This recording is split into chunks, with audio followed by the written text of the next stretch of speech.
Ladies and gentlemen, the finals are set. Welcome back to another episode of Triple Threat Talk, episode 52. My name is Connor Ryan. Jonah Newberger, welcome back. What a day. What a day. What a day. Jonah, we are recording this post game 7. What time is it for you? It is 11 p.m. 10. It's early, or that's late. Almost early in the morning. Early, depending on who you ask. Almost early in the morning. Sure. Not even morning. It's still night. Anyway, we just witnessed a masterclass of a game that resulted in the San Antonio Spurs defeating the Oklahoma City Thunder 111-103. Jonah called it with the Spurs winning by 8. Didn't I? I totally forgot about that. Because I called 6 and you said 8. 8. Yep. Bravo, Jonah. Bravo. Thank you. I saw the future and, Yeah. should have trusted me, but it's okay. Exactly. We are going to get into that in just a moment. But I'm going to turn the tables a little bit. Jonah, we usually end the episode with soccer, but we actually started the morning. We started today with a pretty important match, and I'm going to let you go. I'm going to let you take the reins today on this. Generally might have been like the best day ever. The hate watch that I had today was just phenomenal. Like I woke up, got some coffee, watched some Champions League final. Did you watch it? No. Let me explain. Now, hold on. Time out. Golfing? No. It was pouring rain here. I was at the gym, and then I went over to my friend's house from high school to go visit their golden retriever puppies. That's so fun. I'd say I have a somewhat valid reason, but I was following along consistently. I was on the Reel app, shout out Reel. Dude. And I was like following minute by minute and everything, basically from like the second half on. So I was consistently tracking. So I was on the app watching like the end result and everything like that. But dude, I mean, it started off with a ridiculous no handball call against Arsenal, which led to a huge deflection and Kai Havertz getting a crazy one-on-one. Phenomenal finish, by the way. Don't get me wrong. Scored a goal in the 6th minute. And I'm thinking to myself, we're about to watch 85 minutes of Arsenal parking the bus, 10 guys in the box for the rest of the game. And it was like that for 60 minutes. It was ridiculous. Oh my God, dude. I did hear boring first half after you scored. I saw a stat that like apparently from, I think it might have been from the 45th minute or from the 40th minute, they had an expected goal total of like 0.05, which is ridiculous. Yeah. It was, I'm pulling up the stats. That shot that they had on target in the 6th minute was their only shot on target all game. Got it. They literally just parked the bus, 10 guys in the box. Every time they got it, they would just kick it deep, and PSG would go again to try and score. It was like that pretty much the whole game until they awarded PSG a PK in the 65th minute, if I'm not mistaken. Yep. Great call, by the way. Clearly a foul. I don't know why all these guys were saying it wasn't. Dembele, beautiful PK, scores it, ties at 1-1. PSG had some more chances, right before it went to extra time. Obviously ended 1-1 at the end of full time, so you get the 2 15-minute halves of extra time. You could just tell players getting tired. There were so many substitutions, I feel like, by the end. There was the one controversial no call for Arsenal in the box. If you clearly look at it, Martinelli he hooked the defender's arm and then fell down. It was a good no call in my eyes. Then it went to PKs. And when it went to PKs, I was like, this isn't good. PSG goalie, he's not great. Obviously, their starter, Donnarumma, left him last year, went to Man City. So they're playing with, some backups, some young kids. So I was a little worried there because I know Rea he's a good goal stopper. I think he's stopped, I don't know how many, but he's a good goalkeeper in terms of stopping PKs. But it went 1-1. I wish I could pull up the exact line. I know Ezzy. It went 1-1. They both hit it. PSG scores their second. Ezzy for Arsenal misses their second one, missed it wide left. And this is one thing I have with PKs. I don't like it when players take so much time to run up to kick the ball. They like Mhm. hop around, stutter step 10 times, hesitate, and then kick it. I feel like those guys always miss it. Just That's go fair. back, just go back 5 yards and run and kick it Mhm. as hard as you can. Because those guys seem to always make it. Look at Holland. He doesn't do any of this. I Not mean, he does. everybody's this elite ball striker You know that what I Erling mean. Haaland You is. know what I mean. It's like you don't need to do all this fancy stuff. Just kick the ball. Mhm. Because it half the time it's something you're doing too much for yourself, and it's like Yeah. it hurts you more than it hurts the other team. As he missed it wide right, then I think PSG missed their third one. Goalie stopped it. Arsenal make their third. PSG make their fourth. Arsenal make their fourth. PSG make their fifth, and then you have Gabriel. The script writers couldn't write it any more perfect. Mm. The guy who has been a dick the whole year. Guy who's headbutting Holland, not getting any red cards, fouling someone every play, no fouls called against him. And what does he do? He sends that ball back to London, and PSG lift the trophy for back-to-back years, and it was just absolute cinema, dude. My goodness, There you go. it was great. Congrats, Wow. PSG, back-to-back Champions League. Pretty impressive, honestly. That's tough. Back-to-back in the UCL. I mean, come on. When was the last time a team did that? Madrid, probably like a couple years In ago. I'll pull it, but I was actually just looking this up. It was actually an interesting stat. There's only been like 5 or 6 teams that have gone back-to-back. in like are you referring to like the Messi Ronaldo or the Messi or whoa, they're just the Ronaldo days? Ronaldo, Ramos, Bale, They Benzema, went Modric, Yeah, they like okay, so 18, 19 or something. Madrid has gone back to back a handful of times, but yes, that is time. I mean, they five-peated in 1956 to 1960. Benfica went back to back 61, 62. Inter Milan went back to back 64, 65. You have Ajax three-peating from 71 to 73, Bayern three-peating 74 to 76, Liverpool back to back 77, 78. Nottingham Forest 79, 80. And then you took quite a big break. The next back to back wasn't until, if I'm looking at this correctly, Madrid three-peated from 2016 to 2018. So yeah, those Ronaldo days. And then and then now PSG back to back in 24, 25, 25, 26. So impressive. Shout out to them.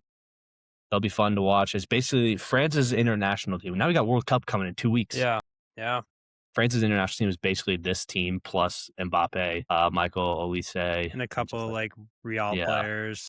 yeah, Ryan Sharkey from City. So it'll be Yeah. France is going to be good Yeah. unless they're hungover from this Champions League, but who knows? But yeah, anyways, I feel like Mbappe will have something to play for they don't care about. yeah. So that But was just a great morning, and then we had this evening. evening, definitely evening. Yeah, six. That was Game 6 o'clock. 7, Game 7. Spurs win 111 to 103. Incredibly hot start for the Spurs. Got out to an 18-8 lead early, and then kind of just from there, just it very much their first quarter, and then it was the Thunder second quarter. SGA led the way for the Thunder in the second quarter. I think he had 11 points in the second, and then 7 points in the first, so 18 in the first half. Overall, played really well. Third quarter, or really just the second half, Spurs hit all the threes that they needed We to, called it. We called it. and it was just getting the rebounds, not eliminating as many opportunities for SGA to take the shots that he wanted when he really when he wanted to, and then as well just taking care of the ball. De'Aaron Fox did that so well. Dylan Harper, you and I were texting about this all game. Played like a We said veteran. it. We said it. I If the mean, Spurs can just get their bench to contribute, and if De'Aaron Fox can make half of his shots, they will win this game. exactly. De'Aaron Fox went 6 for 12, 15 points, and their bench, Kendall Johnson had 11 points, 4 for 8. Keldon Harper had Johnson played like doo-doo in the third quarter and had yeah. the biggest redemption quarter in the fourth with 2 massive threes and I think a putback as well. Mhm. Stephon Castle had moments where he was really streaky, had a massive rebound and putback layup late in the fourth. Yep. But Dylan Big. Harper was the He second, was was cooking. the go-to guy behind Wemby for majority of that game. I mean, he had multiple catch and shoot threes that were just so trusted. only 12 points, felt like he had 18, 7 boards, 3 assists on but 5 of 8 from the field, 2 of 3 from 3. He is so smooth, so composed. I mean, just Do you think he'll get to be in the starting lineup at some point, right? You'd yeah, assume yeah. when Fox. Do you think it's like next season he takes that jump? I don't think so just because I think Fox is still under contract for next Yeah, season, yeah. but, like, yeah, I think they're gonna be like, we'd be willing to part with Fox and get, like, a couple guys and get, like, a short-term guy, Mhm. like, let somebody finish up a contract, a new, like, kind of really stud, finish up a contract in San Antonio, let them walk, and then you're paying Stephon and Dylan Harper when they're gonna be in the beginning of their prime at the age of 23 and 24, and that's crazy to think about. Like, they're both like, they're gonna Million be Champagne, is it? Champagne, Champagne? Wow, okay. 20 points, 6 for 10 off a 3. so gross. He Wemby, had dude, Wemby's because you texted me, you're just like, "Wemby, bang!" bang! And then And I then texted you back. I was like, yeah. "Dude, he's cooking on his threes." I'm like, "Wemby hitting When step back he threes is when just he sick." has the determination to, like, lock in on the shot and not, like, I I think the thing specifically that makes Wemby so absurd is he does have too many options in his bag sometimes where it's like he can go either way. He can really do any dribble move or any spin off move that he wants. But it's just like limit him to like 5 things and then just work on those 5. And one of them I think really is just that size up 3. Just like literally just like work on just being patient, finding your rhythm, being able to know when you wanna take that shot, and then just rising up above and it's not hard for him to rise up above anybody because, obviously, 7-4, he's 7'5" 7-6, whatever. and can do really any shot he wants to. Now, there's always 2 sides to the story, and I'm gonna get the credit out where credit is due. SGA played unreal tonight. 35 points, 4 rebounds, 9 assists, 3 steals, 1 block, 57% shooting. As much as we are a podcast or a duo of guys that do not like him, he played really well tonight. And There the was a couple loss, flops I didn't of like, course, of course, of course. but yes, But let's overall, be real. There he were played some well. calls that were I mean, he's the very only one ticky who's tacky scoring on Wemby 35. and on both sides, whatever. No But one he else is not the contributed. reason that they lost. No, I would say no. Just looking at the box score, the 2 people that Caruso, also get applaud from not Caruso, but Jared McCain. Jerry McCain and Casey Wallace are Yeah, they were the best. They were the yeah, second and 6 for third 10. options. Dude, Casey Wallace hit 5 threes, Casey 5 for Wallace 9. played unreal. Like Casey Wallace in the fourth quarter earned himself 100 million, like a very close to $100 million level contract. What, 4 years hundo? I 5 years? question. All right, question of the day: would you give Casey Wallace the Christian Brown contract? Ooh. Let me pull up his stats. And you, so he's on his rookie deal still. So I'm giving him 5 years, 125. Yeah, I think it's kinda early now, but, like, maybe on I don't know. Actually, who Let am me I kidding? come back to me in a year. I got you because he is a restricted free agent after next season. So, we will literally be having this conversation. That'll be interesting, especially to see how Christian Brown's played out. I'm like, do you That's what I wanna tie mean. up so much money into one player again? I know he's a different type of player, and he Of has the course. potential to be better. Yeah. But It's I just just hard to say find now, that but I mean, I think that is a pretty interesting Christian Brown, I question. feel like first of all, I don't even know why the Nuggets did that. That's a story for another day. But Well, I mean, it's like you're riding off that I high. understand the jump.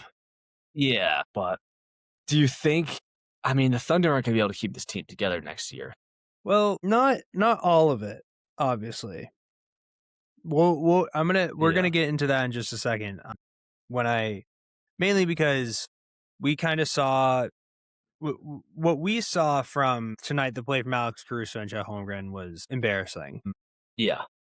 Ch- Caruso, I what Caruso did in terms of the previous games was incredible. Incredible value, incredible playmaking, hitting the shots that he needed to, Mm-hmm. great defense, but ultimately he not show up tonight. That was bad. But somehow, some way, he was overshadowed by the other All-Star on this All NBA, All Defensive player that is Chet Holmgren, Mm-hmm. who only took 2 shots tonight and didn't Dude, do how anything really. First off, how? Second off, that's ridiculous. that's a joke. And What else? What else you third got? off, it's time that we now talk about the upcoming contract situation for the Oklahoma City Thunder. Their season is now over, and Mm-hmm. essentially, Mm-hmm. let's take a look. So, I was just looking at this the other day, their contract breakdown and like how long I they have mean, guys in a contract and Chet, how much they owe. It's actually yeah, insane. like Chet and J-Dub's contract starts next year. Each of them going to be making $40 million or more. And then the year after that, in 27, That's a lot. 28, is when Shea's extension kicks in which he'll be making 60. So that's 140 tied up with 3 players. Got it. So some of the big ones, Hartenstein has a club option this year, so they could just that would be a big fixer for their situation. Caruso's Get rid making of him. Yeah. Caruso's making about 21, 20-ish all the way through 28, 29, so he'd probably still be there. This is I'd say probably the 28 most mil. 21 mil for 3 years, for the next 3 years. So that would put him about like 160-ish with the Are you on the I'm basketballreference.com? on Spot Rack, Spot Track, Spot Rack. Gotcha. That's where I Same, go for all same my thing. contract stuff. Lou Dort, this is a really interesting one. Lou Dort, $18 million club option for for next season, and then That's an unrestricted free agent. So so much. they could just drop it and let Lou Dort go in free agency. So I think that would be pretty interesting. Well, dude, I mean, looking at their next year, their team totals, if everyone stays, they are what, 250 million. That's almost 100 million over the salary cap. Yeah, 102. Then yeah, like look at They're 27-28. negative 102 in cap space is a good way to put it. It's and then in 27-28, I mean, they don't have Hartenstein or Dort under If contract in 27-28.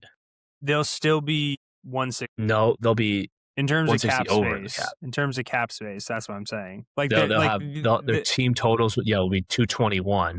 no, you and I are saying the same thing. I'm just saying in a different way. Yeah, just backwards. Yeah, I'm yeah, just yeah. looking at it because I'm looking at a negative number specifically. I'm not seeing like Yeah, this much over. Agreed. They're over the tax by but it's just 159 and then million. it's like, but then by 28, 29, you have 1, 2, 3, 4, 6 guys under contract as of right this second. Obviously, that'll change. I think they're going But to you're move still off 50 of million over the cap. yeah. So I think they're going to move off of Chet, you somebody. got to move off of Chet, I also and but or Caruso, and even dude. What about Williams? I don't know. I wouldn't be shocked if they try and move off of J-Dub just because of one, his contract being a lot, but a lot of it being his injury factor. Like the Will he be able to hamstring stay is an healthy though? injury that is not It's the same thing with Aaron Gordon. exactly. It's going to be nagging him, and I'm worried that's going to be the same thing with OG now. So because we saw him dealing with that in the Sixers series, so wasn't really that bad in the Cavs, but you never know. I do think It'll just that be interesting. Would you I go ahead?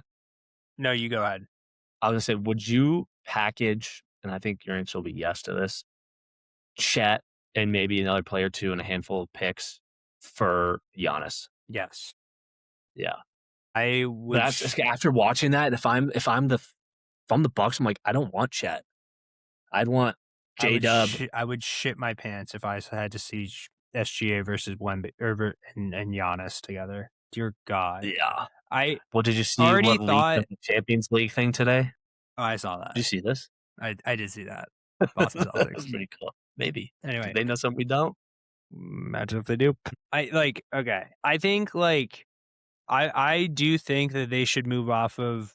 I think if they were to move off of somebody, I think it should be J Dub. Mm-hmm. The reason being, I Yeah. think you can because Chet was solid in the playoffs. It's just the factor that, and I think this is a bigger issue in itself. He has a Wemby problem. He just has a pure Yeah, Wemby well, problem. that's gonna be a problem for the next 10 years if these That's 2 what I'm teams keep playing saying. the way they're gonna be And so playing. he needs to figure that out more than I think that's a bigger issue.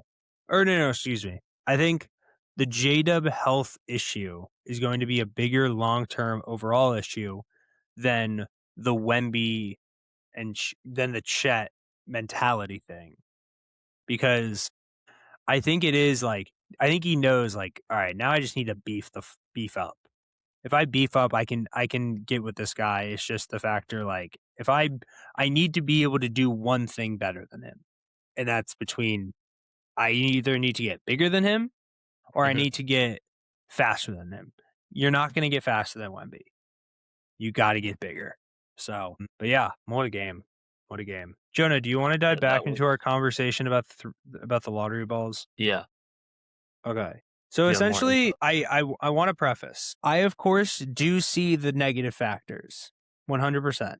Mhm, I think the clear negative factors are essentially like if you either if you only get lucky in weak draft classes or mishaps, just a lot of like chance thing. Like essentially you can just get ruined by chance for a mhm, very long time. Like that is like the worst outcome possible where you could literally be like you could get like the fourth pick and it'd be a terrible draft. And it's just like, what do I do with the fourth pick? You could get the first pick, and it's an uncertain first pick draft. And you're like, great. Now the third pick is the best player, sort of thing.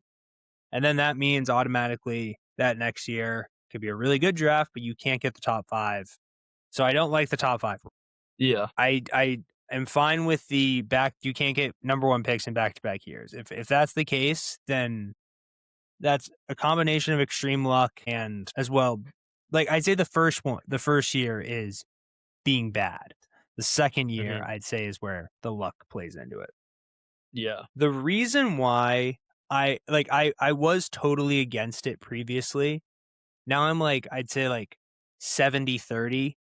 mhm, Like I'm still not in favor of it because I don't like the 16 teams that can get it because I do see the counter argument right away. Why should a team like the Golden State Warriors, who are so close, have such close access to a young, revitalizing, franchise revitalizing superstar that could instantly wipe away their their their franchise problems of financial issues of how are they going to sell tickets after Curry leaves and like this and that. I'm well aware of that. But what I also think it does is it allows more markets to get into play. It allows more teams to hit the reset button faster and get back into it quicker. I do mhm, see, obviously, the factor of like, I think there is going to just be a couple of teams, like a team or two, that just get stuck and just aren't able to get out of it if it does continue beyond the 3-year proposal that this is set up for. They're going to recheck in on this in 2029. And I just think that if a team like the Indiana Pacers, let's use them as an example. Tyrese Halliburton still goes down, but let's say they have the new lottery system at play. What they could possibly do is they could look at talent and they could play certain lineups and not feel as restricted to like they can go into the opportunity of possibly developing some guys. Obviously, I know this is an extreme rare case where it's like the primary player is out and yada yada yada. yeah, But I just find it that I find that a valuable factor in terms of hey, like we can try this we can try a lineup that might be weird and interesting because it might not be as punishing essentially. Which obviously isn't like the best way to approach it because it's like, well, the whole purpose is going for the win and like there is a little bit more incentive of winning because you can call me the sicko if you want, but I will be watching that third worst record versus fourth worst record game. I want to see it. But I just think that there is some positivity to it, not as much pure hatred. I do agree though, from a just a pure optics perspective. I do hate how it's like, oh, the Mavs, if the new lottery, the Mavs could get the number 1 pick again really quickly. Mhm. Yeah. The Bucks get the number 1 pick really easily. But also then it's and then it's the same thing with like the Thunder now. It's like, oh, the Thunder picks are now way more valuable than they were previously, kind of thing. And but then it's like, oh, that's just being a good GM. And all right, your thoughts? No, I agree. It is just like I said before, are these teams truly tanking that suck? Yeah, You don't. exactly. And it's like, again, okay, if we're bad, yes, we're gonna try to win a couple more games, just get a better pick. I don't know if that's true or not, but I don't know. I think it's just a hard. I wonder if they would see how it goes for like a year or two, and then or 3 years or whatever, and be like, "Hey, this isn't working. Let's go back to what we had." I also like the idea of, and I don't know what your thoughts would be here, but a set draft like every year, like every 30 years, you get the first pick, and it just kind of circles, So like, if that makes or sense. I so I guess I just have because I understand what you're saying. So I guess I Yeah. just have two clarifying questions.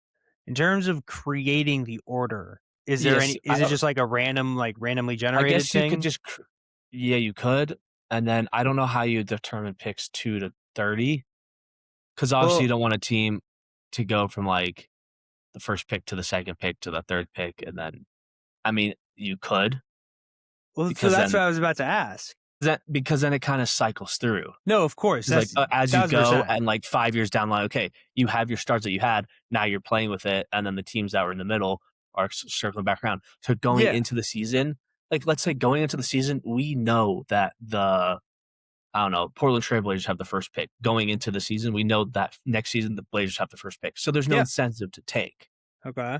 because everyone, I guess the draft would already be set. But I don't know. I don't know how you determine picks 2 to 30, Yeah, but I don't I mean, know. that is Kinda just an interesting that thought. is 1,000%. I mean, that was gonna be one of my questions where I was asking, "Oh my god, I just found out Jeremy Sohan is getting a ring no matter what." I hate that. Yeah, I was gonna so my thought process was probably thinking, like, it's just gonna rotate through, and it's Mhm. just gonna be a nice, like, cycle of, like, these teams are gonna be really good and really young for the next, like, couple of years. These guys are aging and more in their prime and everything, but it's just like more of a traditional team building and stuff like that. Now, I do think what that does though is you limit trade, you limit future draft trades, obviously, because Mhm. unless like you're gonna be trading like the whole. It yeah. Uh, You know what would be can you interesting? name real quick? Can you name the two rookies over the last 20 years with double digit points in a conference finals game 7? Wemby? No. Wait, What? no, he's not rookie, sorry. It's late. Wait, well, one of them's gonna be this year. Double digit points? Dylan Harper, rookie Jason Tatum. Jason Tatum. My two goats. Was that 2017 18. against the Cavs? That home game against the Cavs when he Yep. dunked on LeBron? Yep. Yeah. Yep. But then Braun beat us. That was a nasty dunk. Yo, wait, real quick before we continue this. Have you seen who Bassy Muse is on Twitter? Mm-mm. As in like Charles Bassy? Basically, there's I just a know the bunch of name. like Muse accounts, and this guy predicted the NBA final, or has predicted the playoffs perfectly so far. He has the Spurs beating the Knicks to win it all. Dude, In it's Bassy gonna we be a good trust. finals. It's gonna be good. I'm We'll really get into more of excited. a finals preview Yep. Oh my god, early the next corgi was week. right. I didn't even think about that. I was right. I mean, yeah, you got this. I mean, I also said they were. Dude, you said 6 points and they had the dunk at the end. So technically you were, like, right too. I was like, "What a the dunk I didn't even made it think about 8." that. I didn't even think. Oh, Devin Vassell, you're on my hate list, and I love you. No, I'm playing. And also another little tidbit that's funny.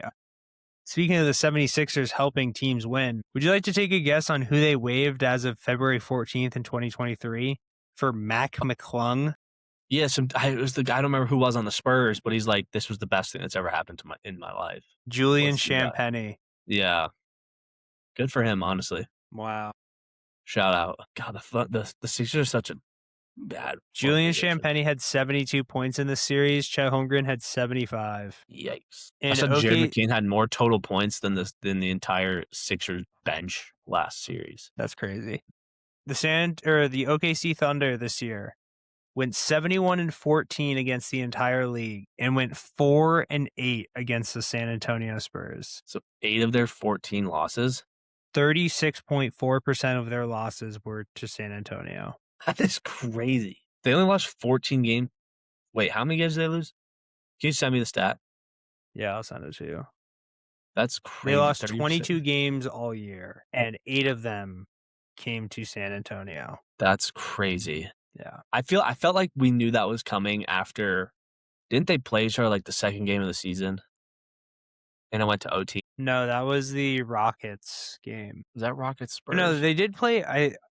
They played in like the western side of the in-season tournament final. I thought they played early in the season. I guess they didn't. They played OKC back-to-back days. Yeah, Tuesday, Okay. the 23rd of December, and Thursday on Christmas. They beat them both times back-to-back. They won by 20 and then won by 15. And they lost to them January by 20. Beat them by 10 in February. How many times did they play? God damn. What if the 4? Thunder did Chet for AD and just didn't have to give up any picks and then just bubble wrapped him? Swap. That'd be interesting. I would. Yeah, I'd probably take AD over Chet. I think he's a better jump shooter. I feel like he's more probably consistent when healthy. Would you agree? Yeah, but we just haven't seen him healthy as of late. I know, since the bubble. So I saw a headline that said the Celtics might go after or get back in talks with either Porzingis or Time Lord this offseason. Time Lord, yes. Porzingis, no. You don't want Porzingis back. I'm done. I don't. You're done with him. He got us the ring we wanted. Yeah. Goodbye. Forever So Celtics game 1 NBA Finals legend. I am so grateful for that like Those 22 that minutes he gave us that game. exactly that first quarter. Thank God, but I don't want to deal with like what he gave us in the playoffs last year. Mm-hmm. So, but it is what it is. So Knicks Spurs Wednesday in San Antonio, right? yeah, Spurs will be the home seed. we'll have a geez, sorry, text notification came in my ear. We'll have a finals preview out on probably the day of game one. Yeah, So yeah. probably on Wednesday. Wednesday. We'll go more in depth of the actual matchup, who we think will win, and everything like that. So, I mean, yeah. Until then, Dude, we're getting and just real quick, Vegas, Carolina, Stanley Cup. If you care, I don't. I was rooting for the the crank Canadians. They off. lost. I'm rooting for what Ian Cole. Have you heard about that? The crank off. Mm-mm. So they both have air horns Really? that they like crank horns that Uh-huh. they use to like hype up their crowd, and both teams have them. So people are That's calling it the crank something. off. But yeah, I'm rooting for my boy Jack Eichel. Shout out. If you know, you know. I don't know. Clearly, It's one of the only hockey players I know. oh, fair. Okay, Jack fair enough. Eichel, the GOAT. Go Vegas. Go Spurs. Yeah, fair. Baseball. Red Sox won tonight. Red Sox did win Are we gonna 9-1. become a baseball podcast after this? We got like 2 weeks left. I mean, I guess so. We'll have World Cup. We'll have more World Cup coming up. Might just go about back to once a 2 week weeks. and Yeah. just do Just draft talk stuff. about randoms. Yeah, random sports. Whatever comes up. Yeah. Whatever comes up. I mean, we'll We have could get like into free baseball. agency and everything. So I'll be going to a couple baseball games in June.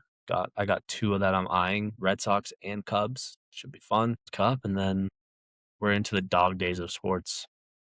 I know It's coming that time of year. But then that also means golf. I was saying NFL's like 100 days away, so Yeah, that is true. I can't wait for NFL to be back. I can't wait. Dude, I know it's like just beginning of summer, but I can't wait for that first cool, crisp fall morning. Getting to watch Drake May play some ball. Yeah, I need it. But until then, we have NBA Finals. can't wait. So can't really Let's- complain about that. Nope. Until it ends, we can't complain. Until it ends. Exactly. So, all right. We really appreciate you listening to another episode of Triple Threat Talk. We will see you all on Wednesday for episode 53. But until then, peace out.